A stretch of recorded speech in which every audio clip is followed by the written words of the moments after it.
লাল gallery ও football. তো এই অডিওটা করব ভেবেছিলাম যদি আজকে ইস্টবেঙ্গল ডায়মন্ড হারবার ম্যাচটা জেতে। কেননা আমার এটা জেনে খুব ভালো লাগছে যে আজকে সকালবেলা আমি বাবার সঙ্গে কথা বলছিলাম। তো বাবাকে বললাম যে তুই মাঠে যাও আজকে। আমি নিজে তো বহু দূরে রয়েছি। তো বাবাকে বললাম তুই মাঠে যাও। তো বাবা উৎসাহিত হলো, মানে একজন ড্রাইভারকে নিয়ে বাবা মাঠে চলে গেলেন। কেননা আজকে কেউ অ্যাভেলেবেল ছিল না বাবার সাথে মাঠে যাওয়ার, মানে কিশোর ভারতী স্টেডিয়ামে।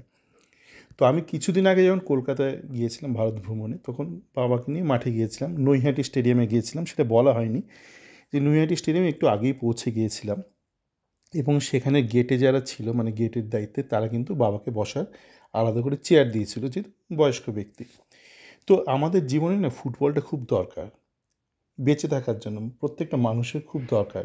সাধারণ মানুষের, যে দেশে আছে, যে দেশের বাইরে, অল্প বয়সী, মধ্যবয়স্ক, একটু বয়োজ্যেষ্ঠ, সবার জন্যই ফুটবলটা খুব দরকার।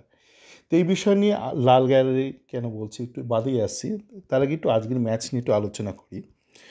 খুব কিছু টেকনিক্যাল পয়েন্ট বলবো। আজকের ম্যাচে আপনারা অনেকেই খুব উৎসাহিত যে জেসিন দুটো গোল করেছে। তা আপনাদের উদ্দেশ্য যদি এই থাকে যে জেসিন কলকাতা ফুটবলে কটা গোল করলো, তাহলে অবশ্যই আনন্দিত হবেন। কিন্তু আমি আমার চ্যাট ফোরামে 3টে মুহূর্ত শেয়ার করেছি, যে মুহূর্তগুলো আপনারা যদি দেখেন, দেখবেন টেকনিক্যালি কতটা ডিফেক্টিভ প্লেয়ার জেসিন। আপনি জেসিনকে খেলাচ্ছেন কেন কলকাতা ফুটবল লিগে? শুধু কলকাতা ফুটবল লিগটা জেতার জন্য, কি নাকি আপনার উদ্দেশ্য যে কলকাতা ফুটবল লিগে আপনি সময় এবং অর্থ ব্যয় করে এমন একজন প্লেয়ারকে খেলাবেন যার ভবিষ্যতে একটু স্কেল আপ করার সম্ভাবনা আছে, মানে আইএসএল খেলার সম্ভাবনা আছে? তো সেই সম্ভাবনার যদি কথা বলেন, সেটা মনতোষ মাঝির আছে, জেসিনের কিন্তু নেই। তো আপনারা যদি এই লক্ষ্য থাকে যে কলকাতা ফুটবল লিগে যেন তেন প্রকারণে কেউ একটা গোল করবে, তাকে নিয়ে নাচানাচি করবে, তাহলে ঠিক আছে। আর যদি আপনার লক্ষ্য এইটাই হয় যে আপনি কলকাতা ফুটবল লিগে একটা প্লেয়ারকে খেলাবেন, আপনি সময় অর্থ ব্যয় করবেন তাকে দিয়ে ভবিষ্যতে আইএসএল খেলানোর জন্য, তাহলে এটা টেকনিক্যালি ভুল সিদ্ধান্ত ছিল জেসিনকে নামানো। আমি দেখছি এটা বেশ কিছুদিন ধরে দেখছি যে অনেক বাঙালি পণ্ডিত, তার মধ্যে অনেক কোচ রয়েছেন, প্রাক্তন খেলোয়াড় আছেন, টিভি কমেন্টেটর আছেন। এনারা, আমি জানি না, মানে এনারা খেলাটা মনে হয় একদমই বোঝে না। এনারা দেখি বারবার বলে যায় বিষ্ণু নাকি অসাধারণ খেলেছে, আগের ম্যাচেও খেলেছে, আজকেও খেলেছে। আমি বিষ্ণুর যে টেকনিক্যাল যে ত্রুটিযুক্ত মুহূর্তগুলোর আগের দিন ভিডিও কোলাজ একটা দিয়েছিলাম, আজকে আর দিতাম না, যে শুধু জেসিংটা দিয়েছিলাম। তারপর আমার ইউএসএ থাকা এক পরিচিত ইস্টবেঙ্গল ফ্যান, সে যথেষ্ট শিক্ষিত ফুটবলের ব্যাপারে, মানে আমার থেকে, আমি যতটা না বুঝি, আমার থেকে অনেক বেশি সে বোঝে। সে আমাকে হোয়াটসঅ্যাপে বললো, না তুমি এটা প্লিজ এটা শেয়ার করে দাও, কেন মানুষের এটা জানা দরকার। তো আমি শেয়ার করে দিলাম। তো আপনারা যখন একটা প্লেয়ারকে অ্যাসেসমেন্ট করেন, আপনি কিসের ভিত্তিতে করেন? এই যে আপনারা একটা এক্সাম, ধরুন আপনি স্কুলে এক্সাম দিয়েছেন, 20 নম্বরের এক্সাম বা 20টা প্রশ্ন রয়েছে, আপনি যদি 20টার মধ্যে 2টো পান, আপনি কি বাড়িতে এসে রসগোল্লা বিতরণ করেন? যে 18টা ভুল। তা আপনি যখন একটা ফুটবলারকে অ্যাসেস করবেন, অন্তত একটা নিচের লেভেলে, মানে সিএফএল তো দেশের হাইয়েস্ট টায়ার নয়, সেই ধারণা থাকলে বেরিয়ে আসুন আইএসএল টায়ার 1। তো সিএফএলে আমরা তেমন খেলোয়াড়কেই খেলাবো যারা একটা ভবিষ্যতে বড় হওয়ার সম্ভাবনা আছে। তো সেরকম একটা টেস্ট পরীক্ষায়, ক্লাস 8-এর পরীক্ষায় 20টার মধ্যে একটা ছেলে 2টো মুহূর্ত ঠিক করলো আর 18 মুহূর্ত ভুল করলো। আপনার 2টো ঠিক মুহূর্তটাকেই খেয়াল করছেন বা রেজিস্টার করছেন আপনাদের মাইন্ডে। হতেই পারে আপনারা তো সেইভাবে খেলাটা ফলো করেন না, কিন্তু আমি যখন খেলাটা দেখি, যদি সুযোগ থাকে, আমি একটা পেন আর একটা খাতা নিয়ে বসি, লিখতে থাকি কে কোন মুহূর্তে টেকনিক্যাল ত্রুটিগুলো করছে। এইটা যদি আপনি না করেন, আপনার পুরো অ্যাসেসমেন্টটা একটা হাইলি ইমোশনাল, একটা টেকনিক্যালি ডিফেক্টিভ অ্যাসেসমেন্ট হবে না। আপনি বারবার জীবনে হতাশ হবেন, কেননা আপনার যে আশাটা, সেটা হচ্ছে ওই 2টো ঠিক মুহূর্তের ভিত্তিতে হচ্ছে। আপনি বাকি 18টা ভুল মুহূর্ত এড়িয়ে যাচ্ছেন, আপনার মাইন্ডে সেটা রেজিস্টার করছে না। তার জন্য কিন্তু ভবিষ্যতে গিয়ে এরা ফেল করছে। এরকম না যে জার্সির ভার নিতে পারছে না, এরকম কোনো কথাই নেই। এই ম্যাজিকের পেছনে সায়েন্স রয়েছে, বলেন এটা ম্যাজিক্যাল। ম্যাজিক পাওয়ার কি? আপনি তো কিছু করছেন, সচেতনভাবে করছেন, অনুশীলন করছেন, বারংবার করছেন, তার ফলস্বরূপ একটা ম্যাজিক্যাল মুহূর্ত তৈরি করছেন। তো ফুটবলের ক্ষেত্রে পুরোটাই লজিক, পুরোটাই সায়েন্স কিন্তু, হ্যাঁ, মানে এটা বিজ্ঞান ভিত্তিক। আপনি 18টা মুহূর্ত ভুল করছেন, 2টো মুহূর্ত ঠিক করছেন, আপনি কী করে আশা করতে পারেন যে একটা হায়ার লেভেলে গিয়ে আপনি 18টা দুটো দুইটা উল্টে যাবে, মানে 18টা ঠিক মুহূর্ত হয়ে যাবে? আপনি লেসার লেভেলেই, আপনি ক্লাস 8এই আপনি 18টা অঙ্ক পাচ্ছেন না, 2টো অঙ্ক ঠিক করছেন, আপনি মাধ্যমিকে গিয়ে বা উচ্চ মাধ্যমিকে গিয়ে কি ব্যাপারটা উল্টো হয়ে যাবে? মানে 18টা ঠিক মুহূর্ত, 2টো ভুল মুহূর্ত, এই আপনাদের চিন্তাধারাতেই গণ্ডগোল বেশিরভাগ মানুষের, এবং এখানে আমি সাধারণ ফ্যানদের দোষ দেবো না, কারণ আমি দেখছি তো এই প্রাক্তন খেলোয়াড় প্রাক্তন কোচ এই জন্য এই কারণেই দেখবেন ওই পিকে আর অমল দত্তর পর আর কোচ তৈরি হয়নি। হয়েছে সুভাষ ভৌমিক একজন হয়েছে, কিছুটা বাবলু ভট্টাচার্য হয়েছেন, কিন্তু সুভাষ মূলত ম্যানেজার ছিল, ওই প্লেয়ার তৈরি করতে পারে অমল দত্ত টাইপ একটু সিনিয়র লেভেলে যিনি কোচ আবার গ্রুমিংও করতে পারে, এরকম কিন্তু তৈরি হয়নি। মানে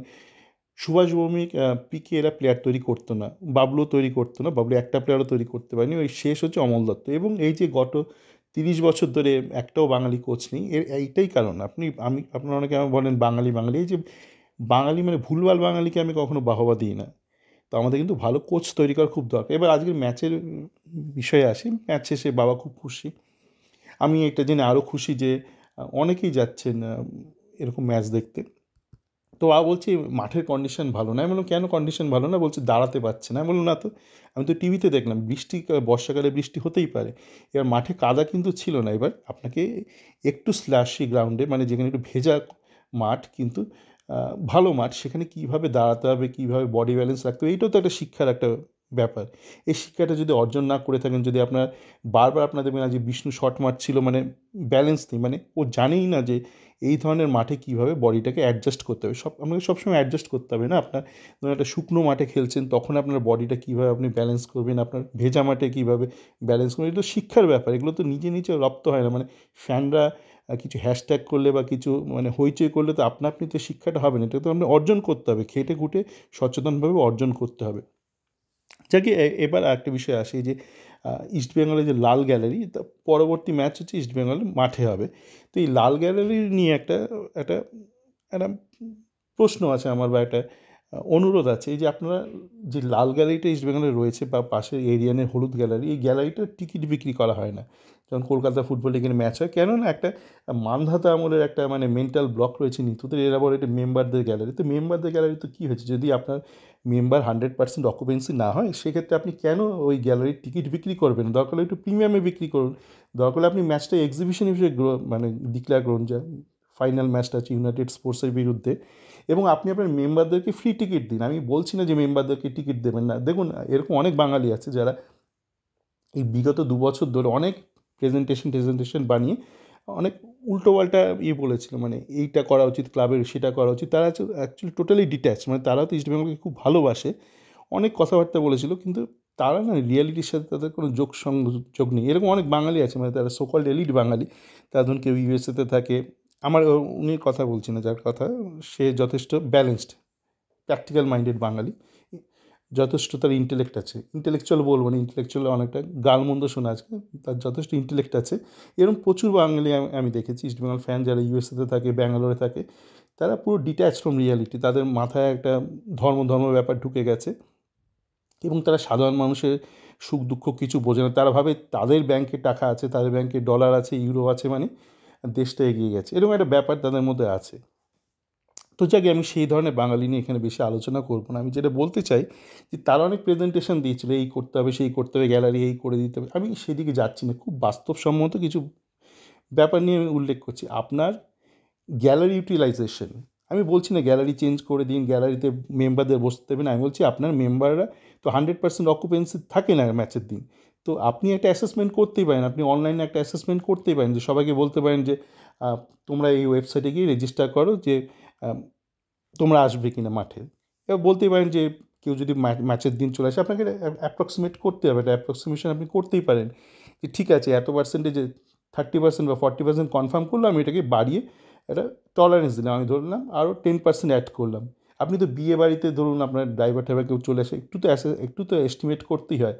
তা আপনার যদি 40% কনফার্ম করে, তাহলে ধরে নেবেন যে ম্যাক্সিমাম 60% আসতে পারে। সেক্ষেত্রে আপনি বাকি 40%-এ সিটের কেন বিক্রি করবেন না টিকিট? আর শেষ ম্যাচে দরকার হলে আপনি এক্সিবিশন করে দিন, ম্যাচটা এক্সিবিশন করুন, টিকিট রাখুন, লোকজনকে পরিষেবা দিন, টয়লেট দিন। দেখুন আমি চাই আমার বাবা যেন শেষ ম্যাচটাও মানে ইউনাইটেড স্পোর্টস ম্যাচটাও দেখতে যায়, কিন্তু আমি যেহেতু নিজে এই মুহূর্তে দেশে নেই, তো সেক্ষেত্রে ওই কাঠের গ্যালারিতে বসা, ওদিকটা আবার টয়লেটের অসুবিধা, ওখানে আবার ওই ভিড়ে আপনার যে টিকিট কাটতে হয় না, ওদিকটা ঘাসের মধ্যে দিয়ে যেতে হয়, ওখানে মানে কাদা ঠাদা হয়ে যায়। তো আমি চাইছিলাম যে বাবা যদি ওই লাল গ্যালারি ওখানে বসতে পারে, সে হয়তো আমি আমার পরিচিত কাউকে বলবো যদি ব্যবস্থা করা যায়, এরকম আছে চেনাশোনা। কিন্তু ঘটনা হচ্ছে আপনি যেখানে লোকে অর্থ দিয়ে যেতে চাইছে, যতই অর্থ লাগুক, অর্থ দিয়ে লোকে টিকিট কেটে যেতে চাইছে, আপনি কেন সেইটা সম্ভাবনাটাকে উড়িয়ে দেবেন বা সেই সম্ভাবনাটা সৃষ্টি করবেন না?